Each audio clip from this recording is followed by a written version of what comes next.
राज्यभरात 10वीच्या परीक्षा सुरू आहेत। शुक्रवारी 10वीचा मराठीचा पेपर होता।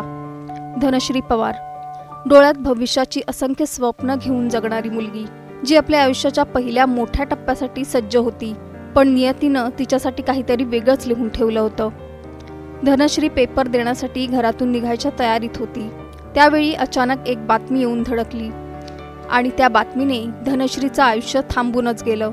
डायलिसिसवर उपचार घेणारे धनश्रीचे वडील भिकाजी पवार या जगाला निरोप देऊन निघून गेले होते।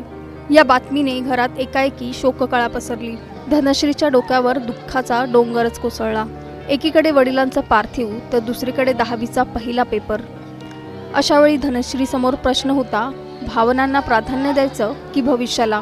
सुरुवातीला तिनं परीक्षा न देण्याचा निर्णय घेतला, पण अशा दुःखाच्या वेळी धनश्रीसाठी धावून आले ते तिच्या शाळेचे मुख्याध्यापक तानाजी माने, ज्यांनी फक्त शिक्षकाची नाही तर धनश्रीच्या पाठीशी वडिलांसारखे खंबीर उभं राहण्याची भूमिका घेतली। माने सरांनी धनश्रीची समजूत काढली, तिचं वर्ष वाया जाऊ नये म्हणून कुटुंबाची मनधरणी केली।